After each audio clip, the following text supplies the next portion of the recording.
Hello everybody and welcome to this morning's webinar, which is a collaboration between 10 local enterprise offices, which include Donegal in the northwest, through to Laois in the Midlands, to Louth in the northeast. It is a collaboration between these 10 local enterprise offices and Google, and is developed as part of the upcoming Look for Local campaign. This webinar series is designed to help you maximize opportunities that are available to you as our economy begins to reopen. If you would like your business to be included in the local enterprise office Look for Local national listings ahead of this summer's campaign, then please contact your local enterprise office for further details. If you want to continue to grow your business online, then contact your local enterprise office and find out a bit about key supports that are available to you, some of which include Trading Online Vouchers and mentoring to help you create, develop and enhance your online capabilities. We've reached the halfway point in the third of 5 training courses, which today focuses on getting started with search engine optimization, or SEO. Like all training courses, we encourage interaction and encourage you to ask questions throughout the course of the next hour. Without further ado, I hand you over to our trainer. Hi everyone, welcome to this Google Digital Garage training session on how to get started with search engine optimization, probably better known as SEO. Today's webinar, as David mentioned, is a collaboration between local enterprise offices and Google Digital Garage as part of the upcoming Look for Local campaign, and Sarah has shared the link in the chat if you want to check out more of what's going on. The idea is to help you prepare your business to best take advantage of any opportunities as the economy reopens. My name's Emma. I'm a trainer for Google's skills training program, Google Digital Garage. I'm an experienced digital marketer, especially in the area of search and analytics, so 2 of which we'll be touching on today, as well as in future webinars. And I'd also like to introduce Sarah, who I know you've already met in the chat. She'll be in the chat with you all day, all morning, sharing some links to resources as we go through. But also answering some questions and looking out for additional questions that I can answer in our Q&A. So anything that might be useful for everybody to hear the answer to. So do keep your questions coming. If there happens to be more than one Sarah, you can spot her by the little blue wrench next to her name as well. So just some quick housekeeping. If at any point you have any trouble viewing the webinar, please try refreshing. That's normally a quick fix for anything that could go wrong. If you'd like to join the chat today, I know there's some of you already in there, but if you'd like to join, you're not quite sure how, you should see the button to either sign up or sign in or create a YouTube account to join the chat. It only takes a few seconds, really, about 30 seconds, especially if you already have a Google account. So very easy to set up, and I would encourage it as it's the way you can ask us questions and interact with us today, as well as for any future webinars too. We'll be pausing a couple of times to answer any questions that come in through the chat box, and Sarah will be there throughout. So if there's anything you need clarifying, feel free to ask in there, or any questions that pop up on SEO as we go through. We are running more Google Digital Garage webinars. As David mentioned, this is the third of 5. So we do have 2 more coming up with the local enterprise office on websites and analytics. And the link to check out and sign up for both of those is in the description box below. Or you've probably already found it from signing up to this one, so it's the same area of the website as this one was. I'd also like to introduce the Google for Small Business website. I'll mention a bit more about this at the end as well, but it's a one-stop shop for products, tools, and training to help move your business forward. We've created a simple step-by-step online success guide that can help you to show up online, which is what we'll be talking about today, create or improve a website, reach more customers, and build loyalty. So Sarah can share the link in the chat, but it's also below in the description box at any time if you want to grab that later, and we'll come back to it at the end as well. And the question we always get, is this being recorded? Will you get the slides? Yes and yes. So if you have any feedback, we'll have a feedback form at the end. When you fill that in, that will give you a link to download a PDF of today's content. And you'll also be able to rewatch today's video here as well on YouTube. So feel free to take notes, but if you need to come back at a later date, you'll be able to come back and rewatch or refer to the slides as well. So hopefully that will minimize the note taking you have to do today, and you can use that time to absorb and ask questions. So onto today's content, we'll be looking at understanding how search engines work. Obviously a good starting point if we want to appear in search results, we need to know how the process is working behind the scenes. Get started with SEO. So some of the tips and things you can do to get started when you are maybe new to SEO, maybe you've thought about it before, but you just don't know what to do to actually get started for your own business or website.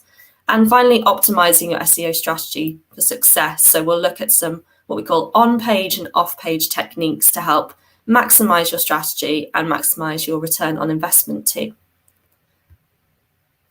So let's get us used to using the chat, and I'd love to know, how do you currently market your goods and services to customers? It doesn't have to be SEO, of course, I imagine that's why you're here, but what else do you use to market your goods and services? Is it social media? Maybe you use email? So have a look. I'm a little bit ahead of you in terms of time here, so I'm going to move on to the next slide and I'll come back and see what you've said. So have a think, what do you do at the moment? Or maybe you're a brand new business and you haven't really thought about this yet. What do you think is going to be the best approach for you? So let's look at how search engines work. And what do you think the primary purpose of a search engine is? Well, to find things, I guess, from a customer standpoint. I'm sure we will use search engines as customers. And really, the goal of a search engine is to deliver the most relevant results to the person searching. So if I search for a product or a service or maybe a business locally to me, I would want to find some results that reflect what I've typed into the search engine. Google's mission is to make all information available and usable worldwide. And the information presented by search engines is pretty limitless. It's the way that people navigate the internet, the way that people obviously find things, but also how they get to websites that they maybe already know about, how they find business information. There's lots of different ways that people use search engines. So in other words, Google wants to give the user the best experience by providing the most relevant results. So the system's been developed to best answer that query, the thing that somebody types into a search engine. So if you're designing and writing your website content to be aimed at the customer, you're already one step ahead here. You're trying to be useful to the customer, and that's exactly the kind of thing a search engine wants to show to that user. So that's the general approach that search engines are taking, and pretty much all search engines are trying to provide a good user experience to that searcher.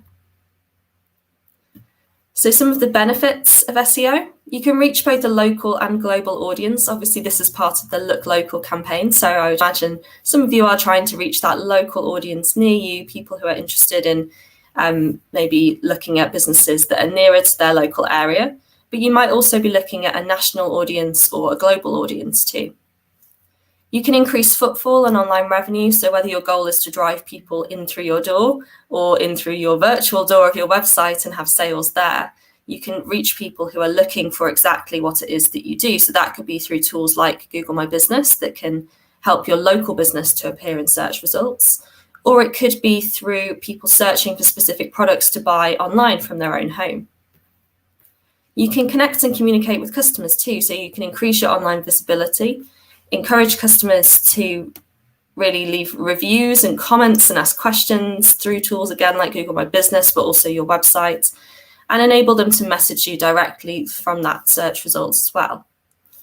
And you can learn about your customers. You can get insights to collect data and analyze. You can understand trends and how people are searching maybe differently to how they were last month or last year or 3 years ago, and how that's changing, and really understand what your customers are looking for. And we'll talk about that today, but also in the webinar in 2 weeks' time, which is looking at analytics too. So let's have a look at how search engines actually decide what the best results are. And this is all through what we call an algorithm. So an algorithm is effectively a way of processing information and selecting information, really. That's basically what it means, not just for search engines, but it's a way of filtering through that information and deciding what to show up.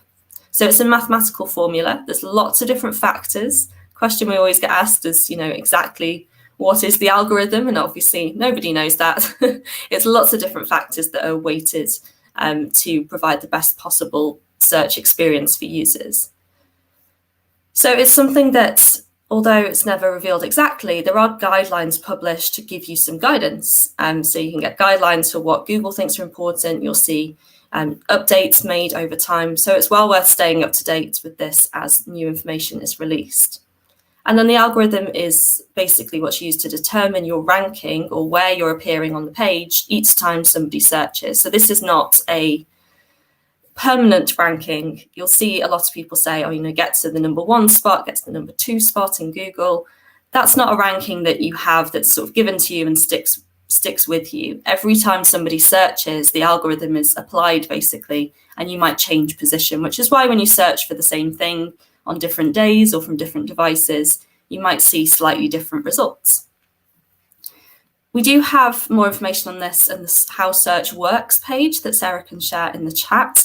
So there's a really great sort of visual guide. There's also a video, which I think is on that same page as well, that shows you a bit more of what's going on behind the scenes. So at Google, our goal is always to provide you the most useful and relevant information, and the algorithm is how this is done.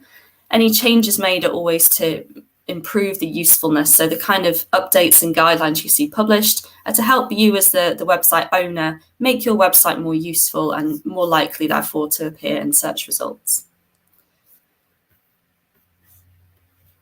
Oh, there you go.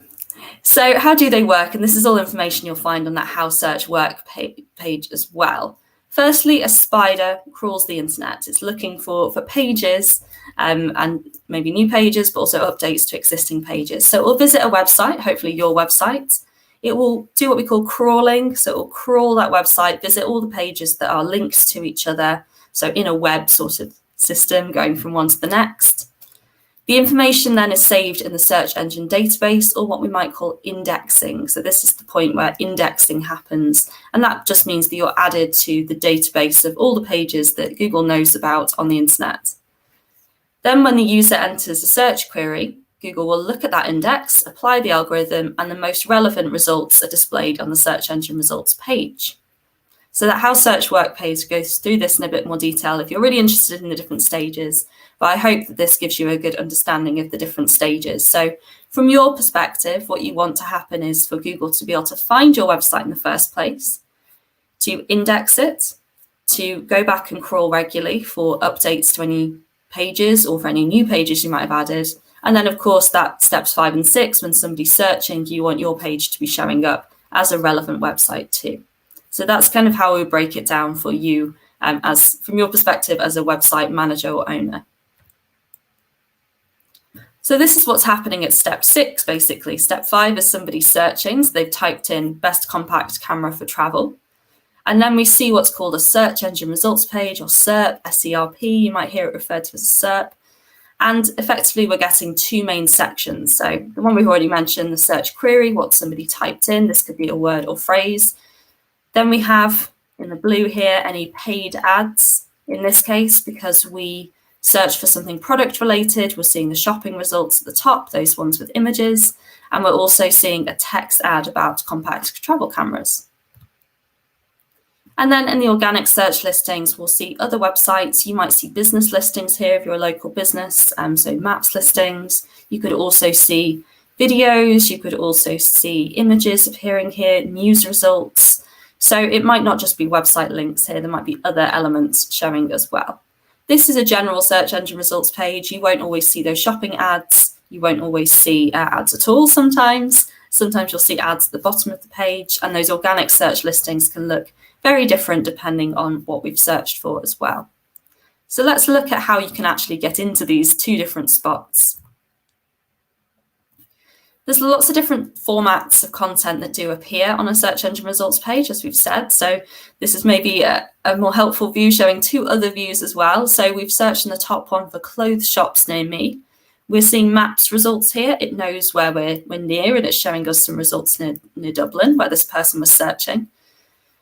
In the second one, we're seeing a few more ads at the top, and we're seeing those shopping results now over on the right instead of at the top of the page. And underneath that, where we've cut off in the screenshot, would be the organic results or the web page results. You could also see PDFs, images, videos, and we might see more ads at the bottom of the page as well. So just an example of how this can look a bit different depending on what you have searched for. So let's see if we've got any questions yet. And I can actually see a few of you sharing how you market your business at the moment. So we've got social, email, and SEO from Mullingar Pewter. We've got LinkedIn from BCR Comply. John Murray saying mailing list, social media marketing, content-based SEO. TJ Briody, is that? Sorry. Yeah, tiny on my screen over there. Referrals, and then Wayne is saying mailing list, email, social media, and you're also listed on Google too. So a nice mixture. A few of you using SEO already, which is great to see. A lot using social media, which I know we've talked about in some previous webinars as well. Can't see any questions in at the moment, so I'll carry on. We are only early, so we've got plenty of time to answer any more questions that come in as well. So let's turn our attention now. We know how search works and what the page looks like, to how we can actually go about SEO for our business.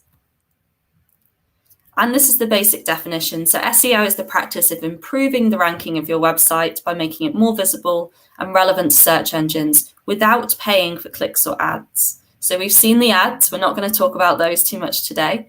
We've seen them just to give a bit of context to what SEO is compared to the ads. But that's a whole different process where you're paying for those clicks and ads. We're going to talk about the green section we saw on that search engine results page, and how you can get into that by basically improving the ranking of your website. So depending which stage you're at here, you might already be showing up in search results and you're looking to improve both your ranking and maybe the variety of words and phrases you show up for. Or you might be newer to this, not showing up at all, and you're at the very early stages of you need to make sure that Google knows you exist in the first place before you can start on this process of improving. So the benefits of SEO for your business: firstly, you're converting visitors into customers. You're ensuring that you're reaching the right people who are searching for your products and services, again, whether they're local, national, international, depending who you're targeting. That means it can be really cost-efficient marketing. So you're really trying to reach people who are already searching for what you're doing. They're much more likely, therefore, to click on your site, and obviously more likely then to browse and buy or book, or maybe be a lead generation, depending what it is you're looking for them to do, because they were already interested in that product or service. You can increase your brand awareness and visibility, so make sure that you are appearing for the right people at the right time. Obviously, our goal is to obtain that higher position so we can increase our visibility even more and go further up those results when people are searching for something relevant to our business. And the goal of that then is to increase that amount of traffic to your website too, so the people who are actually searching for what you do. So it's all about that relevancy. You want to appear for the relevant people, your target audience. You want to be super relevant to what they're searching for in the moment, help to answer their questions, provide product or service information that they're looking for. And the golden rule of SEO, and really the two-part rule here, is that we're looking at this through two different lenses. So we've got the customer and we've got the spider or search engine. And a lot of people will focus on just one or the other. If you've never thought about SEO before, you've probably been writing for the customer, which is, obviously what you want to be doing anyway. You want to make sure that the content is useful for the customer. If you're very hyper-focused on SEO, you might decide just to write content for the spider for Google, and that could make it actually less useful for the customer. So ideally, you want to write for the customer, but make sure that the spider and indexing process is taking place and that Google can understand your site too. So we've got those two sides. So the spider or the bot is understanding your site on technical elements, things like tags and the source code. But the potential customer is going to actually be reading your content, looking at your images, watching your videos. The content needs to make sense for them. It needs to be appealing, very clear, helpful, useful. So we need to combine these two approaches when we're creating content. So we're writing for the customer, but making sure that the spider understands it too. So the first step, and something I'd recommend regardless of which stage you're at, as long as you have a website. If you don't have a website, we have a webinar for that next week. But regardless of which stage you're at here, once you have a website, you want to be signing up for a tool called Search Console. This is available at no charge. It's a tool that shows you how you're doing in search. So you can sign up for it using an existing Google account, submit your site, so your URL, to let Google know where you are. And from that point, you'll be able to see how you're doing in search results. It can take, I think, up to 48 hours to populate. Often it's a lot faster. And then you'll start seeing where you're already appearing in search results, if you are. If you're a newer site, then you can actually start to submit your content from that point.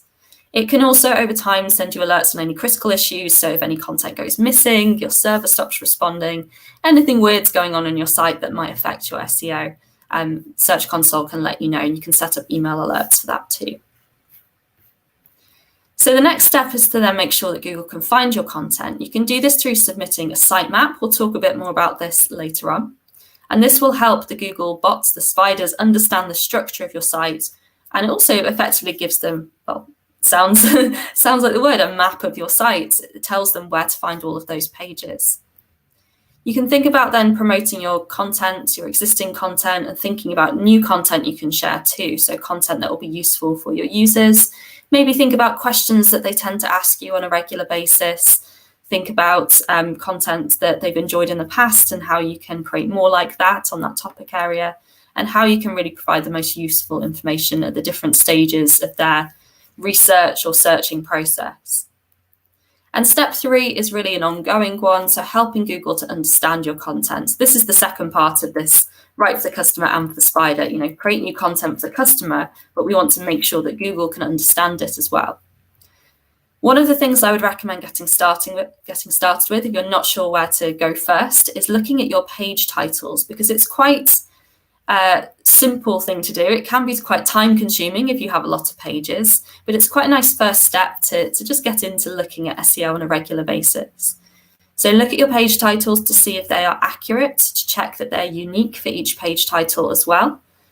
Make sure that each page has a title. It should do, but it might have been the default one that your website platform decided to use, and like page 1, for example, if you've never changed it. Or it could be that it's just out of date and it doesn't really reflect the content on that page anymore. You can also look at creating good snippets or meta descriptions. So these are the couple of sentences that you might see in search results, and they also help search engines like Google to understand a bit more about the page too. So this should be written in a way that humans can understand, because they might see it in that search results page, but it should be descriptive of the page as well. It should give a good summary so both search engines and users can understand what that page is about. So again, it's a nice one to sit and check through some of your existing pages and check that they do have that meta description and that it's unique. Where you actually find this will depend on your website platform. You might need to go into the code, but if you're using one of the bigger web platforms, it's likely that they have a box in the settings somewhere or a plugin you can use to change all of these descriptions quite easily without having to mess with any code at all. And if you do have any pages that have a lot of text on them, you can start to structure and organize that using heading tags. So you might have seen these before, H1, H2, and going down from there. H1 would be something like the page title or the most important title. H2 would be the next most important subtitles. So you're giving your text a sort of hierarchy and a structure, and that's useful for both users who might be skimming the page to find the section they need, and for search engines to understand how you've broken up that content into paragraphs, because it doesn't read in the same way that humans do. Those heading tags are really important to understand the distinction between one section and the next. So do think about adding those to any more text-heavy pages. So some great tips for getting started. Firstly, think about keyword research. So what are your customers and potential customers actually searching for? This might be really, really obvious to you. Maybe you've looked at SEO before, or maybe you just kind of know what words and phrases your customers might type in. It's obvious from your product or service types, but it can also be helpful to use a keyword research tool as well. So there's one called Google Keyword Planner, which is actually inside the Google Ads platform, but it's free to use once you have an account. There's also plenty of other keyword research tools out there, both premium versions and also ones at no charge that you can try out to see if what you think people are searching for actually matches what they are searching for. And you can also look for trends using tools like Google Trends as well. Once you've decided which keywords you're trying to target and where you're trying to show up in search results, you can then continue to publishing useful, high-quality content. And I would add in here updating existing content as well. That's sometimes something that's overlooked and can be a really nice way to get into SEO, looking at your existing content. It doesn't always have to be about writing brand new content all the time. So if you've got old blog posts or pages that you know are due an update, that could be a really nice way to start, and publishing useful, high-quality new content as well. And of course, we want to think about making those web pages search friendly. So thinking about those titles, things like page speed as well, those meta descriptions and subheadings that we've already mentioned. And I would definitely mention here, don't try to speed up the process by using sneaky techniques. You'll read a lot about these. Some of the posts, obviously, things have been around on the internet for a long time now. So you might read about techniques that would have worked 15 years ago that people are still talking about. Anything that seemed to be sort of sneaky can actually harm your results in the long term as well. So we've talked about search term or search query already, and I've just thrown in the word keyword for keyword research here. And just to clarify, these are all the same thing. They're just different words that different people use. I tend to say search term or keyword. Others will say query. People say key phrase as well. Really depends who you're talking to. And that's the word or phrase that somebody might type into a search engine. And from your perspective, that's what you're trying to match to, basically. You're trying to decide what the word or phrase is that somebody might be typing in where your website would be relevant. So if somebody searches for a local restaurant, what do you think they might type in? Let me know in the chat. If you were searching to go somewhere, what kind of things would you type in? Would you type in a specific type of restaurant? You're looking for something near you. How would that affect the way you search? Would you type in your local area, postcode? Maybe you're looking for takeaway. How would you search for a local restaurant? I'll come back to that in a second to see what you've typed in here. But let me know if you were looking for somewhere to go out to eat tonight, for example, what might you be typing in? And these words and phrases, and you get varied lengths, of course. It can be anything from one character all the way up to lots and lots of characters. I'm sure you've typed on lots of different lengths of keywords yourself. Basically determine what appears on that search engine results page next. So without these, we don't really have SEO. We need to really focus on not just creating great content, but creating great content around those words and phrases that people might be actually interested in. So to identify your keywords, there's a few different ways you can try to do this. Firstly, really getting into your customer's head and identifying their needs. Might they be typing in things like questions at the very beginning of their search journey? They don't really know what they're looking for. So I was buying a fridge recently and I had no idea what I was looking for at first. So I wasn't typing in things like model names or brands. I was asking questions. What should I be looking for? What size? What capacity? All these different terms that I was seeing on websites that I didn't understand, I was searching for and finding a lot of useful videos and blog posts and FAQs that were helping me to understand. So think about the different stages of that customer journey and what might they be typing in at those different stages. You can then use those research tools I mentioned, like the keyword planner, to type in what you've come up with yourself, but also discover new keywords, look for trends as well, and just really establish whether people are actually searching for what you thought they were. It might be that they're using slightly different wording to what you might expect. And then you can also combine your different search words and phrases. So I can see, for example, for restaurants, we've got people searching for restaurant near me, restaurants near me, with kids menu. So they might be adding things like that, extra features. Maybe you sell products and people are likely to add a size or a color or some kind of adjective to the end of that search phrase. So you can create all these different combinations that might reflect all of the different ways that people are searching. I can see Siobhan actually adding their gluten-free. So that's a great example. If you had gluten-free items on your menu, as this restaurant, putting ourselves in the restaurant shoes now, then they would definitely want to have some content on their website that talks about the fact that they have gluten-free items.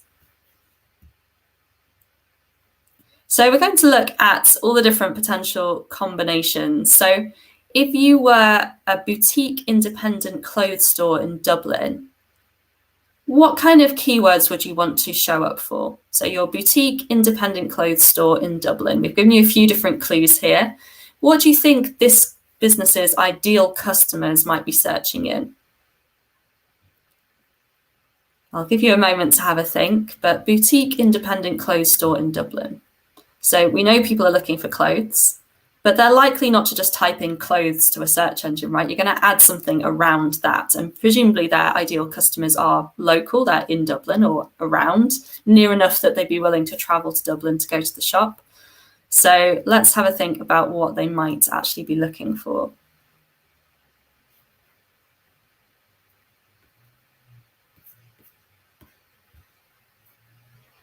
As I said, I'm a little bit ahead of you, so let's just see. anything comes in. I'll move on for now and I will come back to it in a moment and see what you've thought of here. So you might include words related to clothes. So we've said clothes already, they're a boutique, but they might also be typing in things like fashion, clothes, designer, boutique, lots of different ways to say the same thing, or even specific types of clothes. Maybe they're looking for a dress shop, for example. They then might choose keywords related to the location because this is a local business. Again, they presumably we're trying to drive people through the door at this point. Maybe they sell online as well. But they might also then want to type in something related to the location, like the postcode area, Dublin. Maybe they're just looking at Ireland in general, or they might be looking for somewhere slightly further out of Dublin. And then you can combine all of these to make that keyword. So all of these phrases at the end here are different combinations of those first two. So all different things that people might be typing in. Now, some of these, and this is where the keyword planner comes in, might be more popular than others. So clothes shop Dublin or clothes boutique Dublin or independent boutique Dublin, maybe that's more likely than someone searching for fashion boutique DO1, for example. We don't know. I don't know what the answer is here, but that's exactly what the keyword planning tools can then help. And I can see some of you typing in some examples like unique outfits Dublin from John there. Wayne's typing in like one-off dress, so one-off kind of unique terms, which might reflect that independent boutique rather than searching for a mainstream like high street brand instead. So you can do this exercise for your own business. Think about, you might not be looking for local customers necessarily, you might be, but you might be selling online as well. So you can go a bit further afield. But think about combining, brainstorming different keywords until you get those combinations that make sense for your own business. But it's not all about the keywords. That's obviously how people come across you and what they're typing in. But you also want to ensure that people are having a good experience on your site as well. There's a few ways to do this. So ensuring that users trust you, that they feel comfortable using your site, especially if you are selling online and taking card details, creating a good reputation, making sure that you are providing information about your actual business, so who you are. You've got maybe things like your address on there. If you've got any financial transactions taking place there, you might also want to make sure that you have things like FAQs, you've got your privacy policy on there, you've got information about how data is used. If you're something like a news site, you might want to explain who is responsible for the content. So anything that's going to help improve that trust and how people perceive your business generally, not just about those keywords. It's also important to think about security for trust too. So if you do have a checkout page, you want to make sure you have a secure connection. You're maybe using payment providers that people have heard of and trust, and that you have a security certificate as well. Second element, aside from keywords that can help with SEO, is showcasing your expertise. So expertise and authoritativeness helps to increase your quality of your site in Google's eyes. So ensure that the content of your site is created or edited by people with expertise in the topic. It can be tempting to just throw pages together, but make sure you are drawing on your own business expertise or your colleagues or employees or business partners, or even outsourcing to someone to write content. Make sure you use reputable sources. So if you are quoting anybody or linking anywhere else, you want to use reputable sources that are also trustworthy. And creating high quality content tends to take time, effort, expertise, talent, and skill. And if there's any of those elements missing, you can usually outsource some of them. So if you don't have the time, for example, you can outsource that. If you don't have the expertise, you can do research or again, outsource and find an expert in that area. Maybe you don't have much talent in the writing field, so you can practice that and create new content and see what works and really learn how to tell a good story through your writing. You, of course, want to make sure as well that your content is factually accurate, clearly written, and comprehensive, that it's covering, you don't have to cover absolutely everything in that topic, but it's giving nice coverage of the topic area that they're reading about. So, for example, if you were writing a recipe, you'd want to include the steps, the ingredients, maybe nice images to make that experience really feel like it's comprehensive. And try to avoid distracting with ads. You might have ads on your site, that's fine. A lot of businesses, of course, choose not to because you want people to focus on your own business. But if you do, you need to make sure that they're not distracting. So you want people to really focus on your main content. You also want to make sure that any ads or pop-ups, anything like that, isn't getting in the way of navigating or reading or viewing any information on the page. So I'm sure we've all experienced that as customers, where there's been an overlay of some kind that's actually got in the way of the content. So we focus mostly on good rankings, generally in the search engine results pages, but you might also want to consider local SEO as well.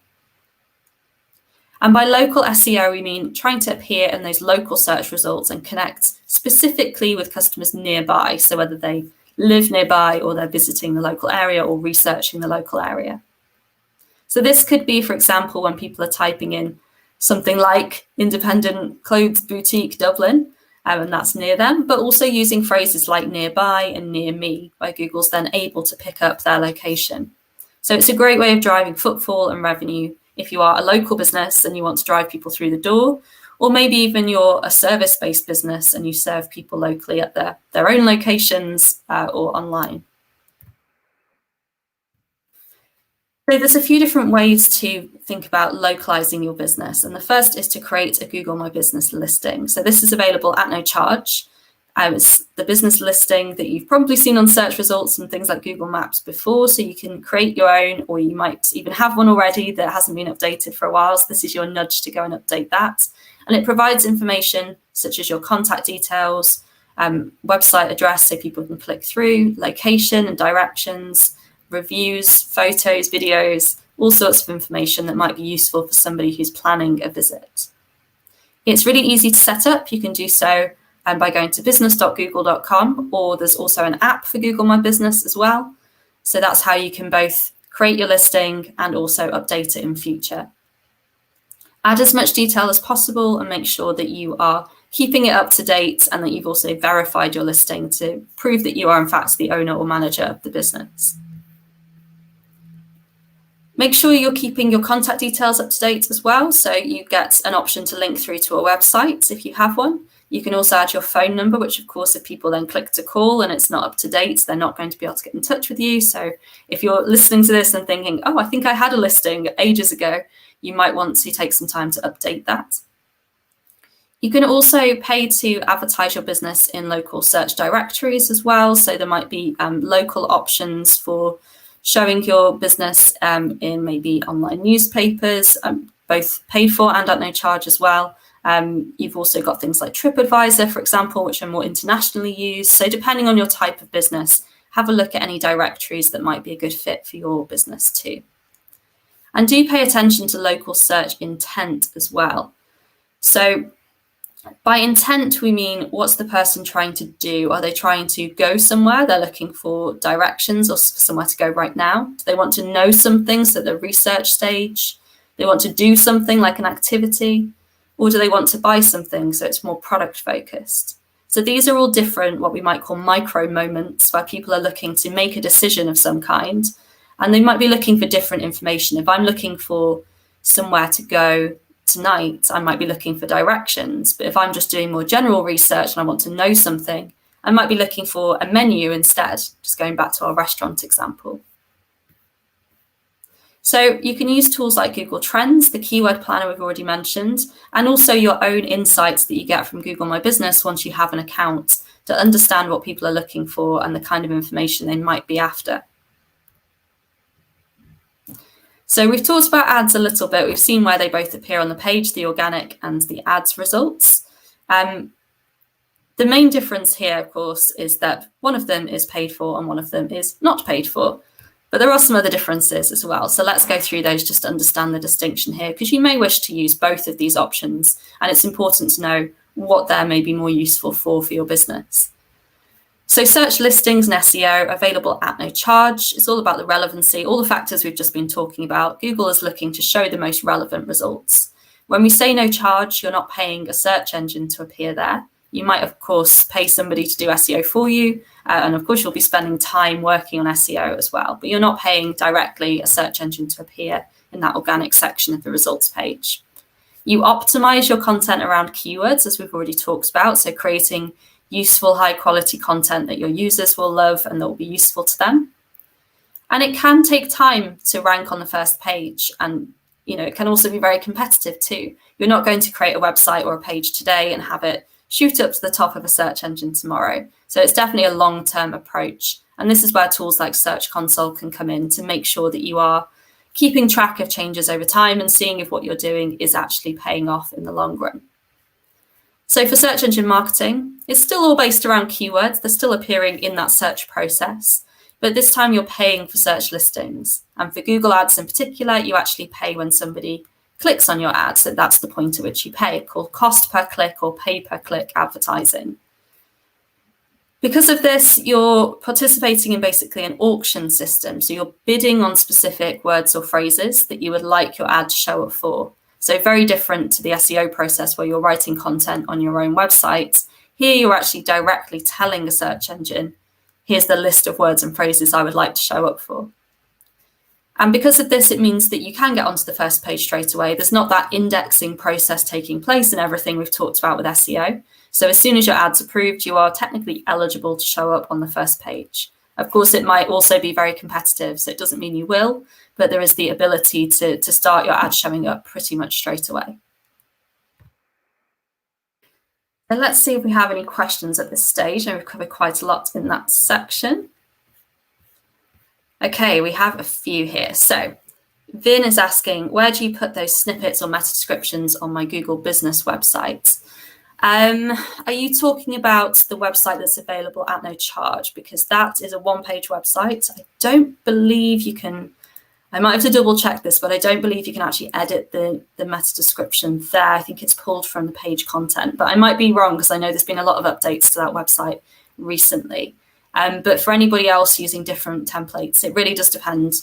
If you're using WordPress, for example, you can use a plugin to write the meta description. Excuse me. If you're using Squarespace or Wix, it's built into, or Shopify, for example, they're built into the page settings, so you can do it there. For Google business websites, I believe, because it's just that one page, I'm not sure if you can. I'll try and double check that before the end of the session as well. Maybe Sarah has a useful resource on that if she can find one. John is asking, how could an e-commerce website that serves the entire country compete in local search results, short of optimizing multiple landing pages for different areas? So I think it's deciding who your target audience are. If you're trying to attract the entire country, it is going to be more difficult to convince somebody that you're a hyper-local business that's round the corner from them. So you might want to optimize based on your own local area, but I wouldn't try and create different pages or different sections of your website for all the potential areas that you could be looking for. When somebody's searching for something near them, they generally want something that's actually near them, not a business that's based really far away from them that's saying, oh, yes, we're in your local area. So it's just finding that distinction. Who are actually your customers that you're trying to reach? Excuse me, some water while I read the next question. So certainly I would look at, John, creating a Google My Business listing or mentioning on your website as well where you're actually based and try and look at that local area, rather than trying to sort of almost pretend to be a local business, which I have seen businesses do before. But I think it can come off as a bit inauthentic if you're saying, yes, we're a business near you, when you're not actually based there. So maybe look at your own local area and create the listing so you're based there, and then look at those national sort of more general search results that you might want to show up for. Tracy's asking, how do I insert nearby or near me naturally into the content? Well, actually, the clever thing is you don't have to. So if you just insert near me into your content, it's very hard to do that naturally, because you're not writing from the customer perspective, and near me actually means for them in their local area. So if you type in near me and you're in Dublin, you actually mean Dublin. And what Google's doing is actually translating that. Try it for yourself. So if you search for something, if you've got your location settings turned on, and you search for something near me, you'll actually get results for your local area. You're not getting results that say the words near me in them. You're getting it for your specific local area. So Google's actually translating that nearby or near me into the local area of the person searching. So it's those local words and phrases, like Dublin for our clothes boutique example, because that's where they're based. They wouldn't be inserting the words near me or nearby into content. They'd be making sure they're mentioning that they're based in Dublin, for example, on their site. So Google's doing that interpretation for you. You don't have to guess where near me might mean. It's going to look at where the person searching is and show them results that are near to them. So don't worry about trying to get nearby or near me into your content. Focus on writing about your local area where you're based, or just including that in your website your website page titles, for example. And again, you want to do this naturally, so don't try and put, Dublin on every single page of your content, but you're naturally going to mention on your about page, we're an independent clothes shop based in Dublin. You might have your address appearing on your contact page naturally as well. So it's about finding that balance between naturally talking about where you're based and trying to sort of put the words into every page. Remember, you're writing for the user. It's just so that the search engine can understand it. So I hope that clarifies. You don't have to try and put near me into the content. Google's going to translate that to whatever the local area is of the person searching. So let's look at optimizing your SEO strategy. We've talked about the basics. We've talked about the different types and things like local SEO as well. And we've also talked about the distinction between SEO and ads too. So let's now look at the different pillars of SEO and some of the things you can get started with. We've talked about some of the basics already. So some things you can do quite quickly, like checking your page titles, adding headings, changing or checking your meta descriptions. But let's look at some of the on-page and off-page elements. So just to explain what we mean by this, on-page is about ensuring that your website, your web pages, the stuff that you manage yourself, are optimized for search engines. So we've talked about the indexing process, the crawling process, making sure that all of that is both possible and easy for search engines to do. Off-page SEO is activity away from your own website. So these are activities that can help with your ranking of your pages, but they're not based on what you're doing on the page. It's about other people maybe linking through to you and building that trust as well outside of your website. So something called link building, we'll talk about in a moment, is really important for off-page SEO. And it's all about getting links from reputable and trustworthy websites. You might also have heard this called backlinks as well. So something like a good review, for example, it could be being mentioned in press and then linking to you. But there's also links you can get from things like social media and forums like Reddit, for example, that are also valuable in their own way too. So with links, it's always about quality over quantity. We're looking at getting good links through to your site and hopefully driving traffic that way as well. So on-page SEO, you're kind of managing yourself, that's on your own website, and off-page are other factors that the things you can do to help with it, but it's really out of your control. You can't make somebody else link to your site, for example. So let's look at some of these pillars, and we'll start off with on-page. So we've talked about the importance of high quality content, trustworthy and reputable content that's going to actually be useful for your users. And good quality content is really, really important. It's the main element of on-page SEO. So quality is all about creating specific, relevant, unique and original content. So something you've written yourself, not copied from somewhere else. Unique in that you're not just repeating the same content over and over again on your site, and obviously relevant to your actual users. So you're not just writing about things because they're trending and trying to sort of shoehorn yourself into a topic. You're actually writing about things that are relevant to your audience. Think about the keywords. We've talked about keyword research already, but think about those words and phrases somebody might be searching for, and make sure the content is sort of answering those. So it's either you're including those relevant keywords and related terms in your content. Again, you want to do this naturally. You're not trying to repeat the content. I saw a page recently that was obviously trying to convince us it was the best something, but let's say best furniture shop to not give it away. And they'd written a page that was like, if you're looking for the best furniture shop, you've definitely found the best furniture shop, and we sell the best furniture. And it just sounded really unnatural. And that's not something that is going to actually be helpful when it comes to SEO. So you want to write naturally, but do try and include keywords, try and answer questions people might be searching for. And you'll naturally be including words and phrases that are relevant anyway.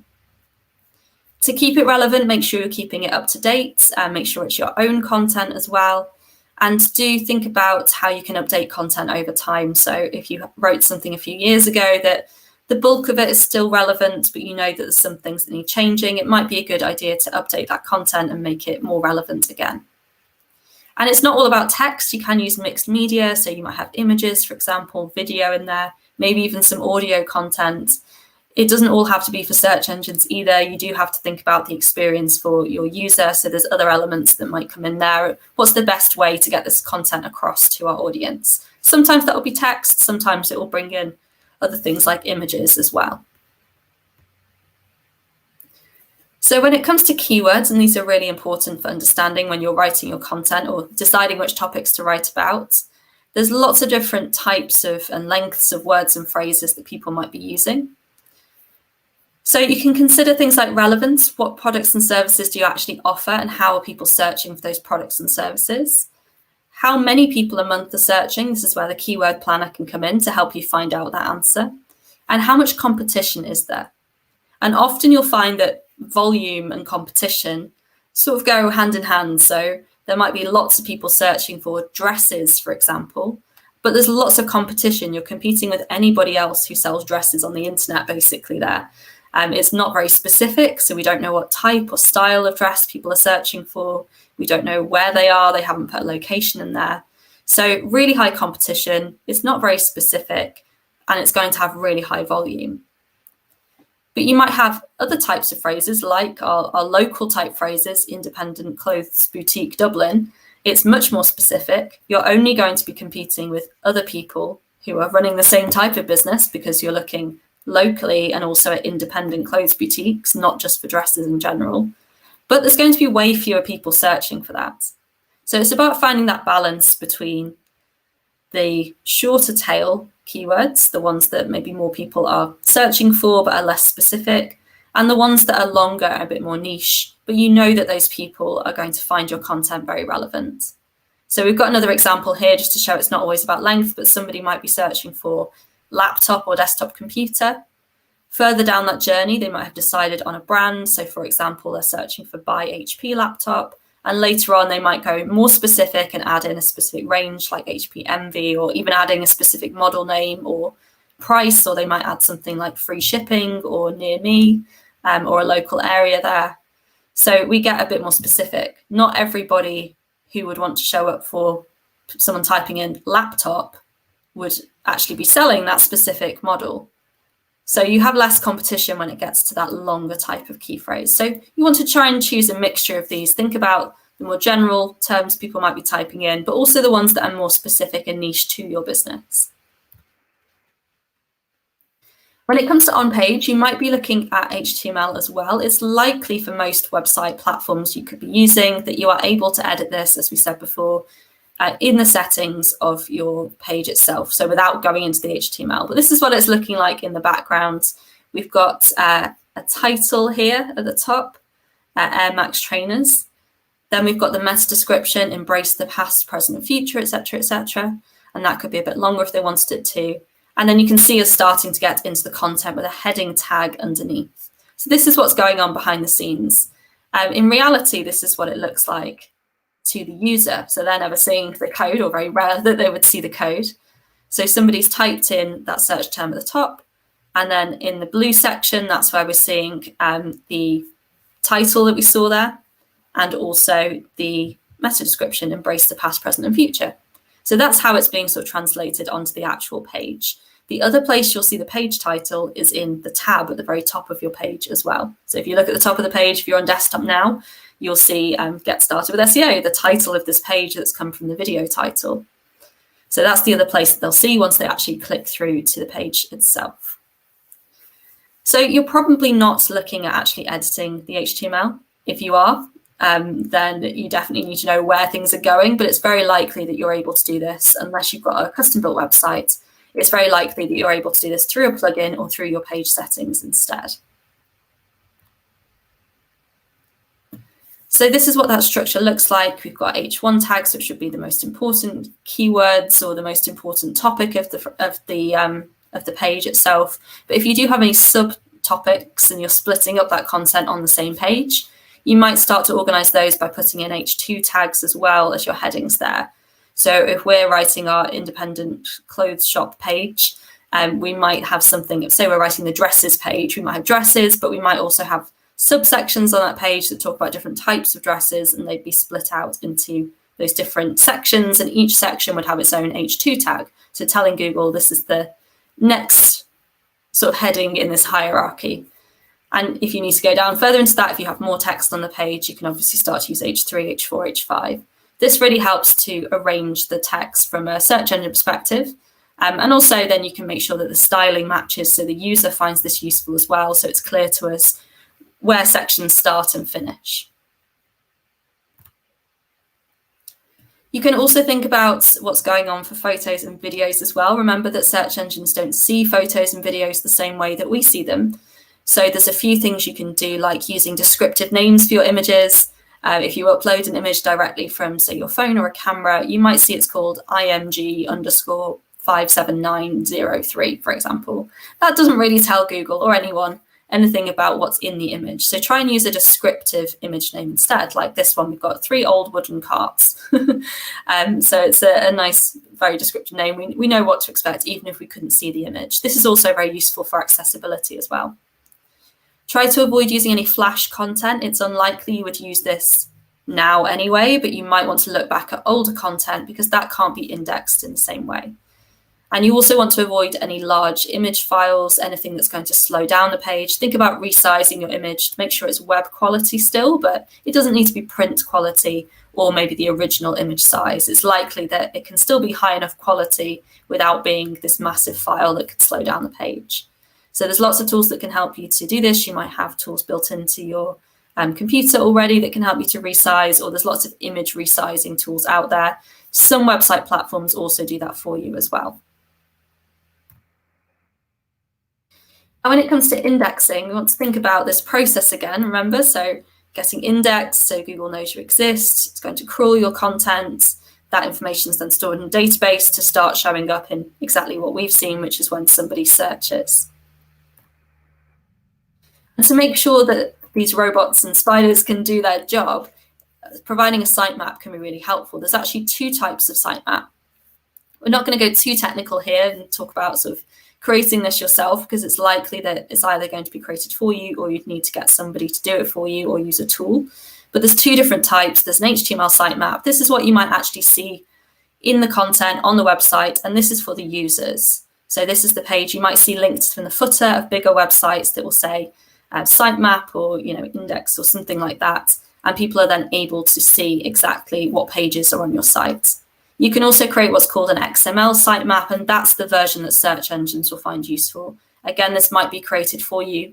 You can also get plugins and tools that you can create an XML sitemap before you submit this to Google Search Console or a similar tool for Bing called Bing Webmaster Tools.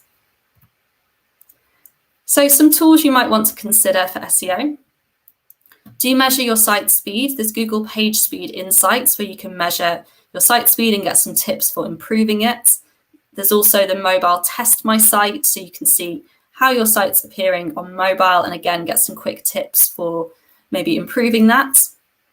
We've talked about identifying keywords already. There's the Google Keyword Planner, which is available at no charge inside Google Ads, so you'll have to sign up there, but then you can use it at no charge.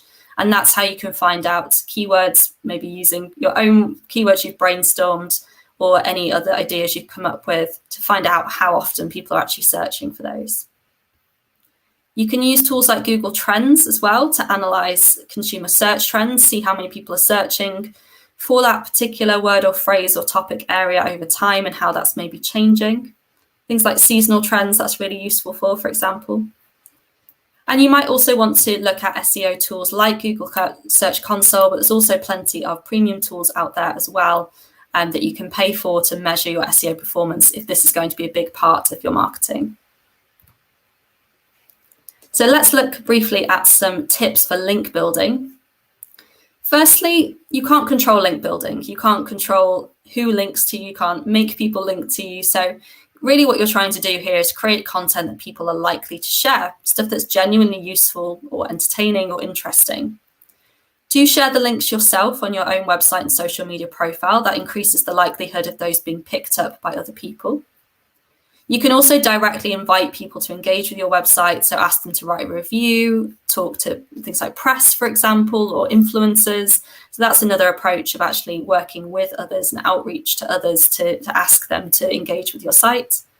And you can also link to other sites as well, so linking out to reputable sources if you're quoting somebody or linking to maybe another business, or maybe in your blog posts there's something that you're talking about and there's a great resource for that. So link out to other trustworthy resources too. Definitely make sure you're not paying for links. If you do add a link to your website on another site, it should be because they've talked to you about it, you've got a relationship with them. If you're just using it in a signature on a forum or spamming somebody else's site with comments that have a link to your website, that's not going to be a great approach either. And don't use link exchange programs where you agree with another site or we'll link to you and they'll link back. It tends to look unnatural and they might not be the most relevant business for you to be linked from anyway. With social media, this can be a great source for reviews. You can also link back to your own website as well as others. And a great way to use social media is to build relationships with bloggers and influencers as well. So this can also bring you back links to your site from them, either naturally or through agreeing to work with them. Let's see if we've got any questions. I know we're quite short on time here. Let's have a look. Okay, I can't see any questions at the moment. So let's have a look at some next steps. So I did mention the Google for Small Business website and said I would come back to this later. So now we've got a nice view of it here. If you go to google.com/smallbusiness, again, this is linked in the description and it's also been linked in the chat. This is where you can find products, tools and training to move your business forward. And I would recommend getting started with that online success guide. But there's plenty of other tools and COVID-19 resources and tips on there as well. You can also continue learning with us. We do have 2 more left in this series. We've got websites next week and then analytics the week after. I think that's in the right order. And we do have a link for that in the description below. And we'd love to see you join us for the rest of the series as well. You can also learn online. We have a number of online courses available at no charge where you can learn in your own time. So not a set time like a webinar, but you can dip in and out at your own pace. And you can find that at g.co/digitalgarage-ie. I hope you enjoyed today's session. We'd love to see what you've learned. If you can share using the hashtag Digital Garage on social media, if there's anything you're going to be putting into practice or any of the tools that you try out we've mentioned today as well. If you could fill in our feedback form, that will give you access to the content from today as well in PDF form. And I do hope that you'll get in touch with your local enterprise offices as well to find out how you can be part of the Look for Local campaign, as well as joining us for the other 2 webinars in the series too. Thanks so much for joining us today, and we hope to see you over the next couple of weeks.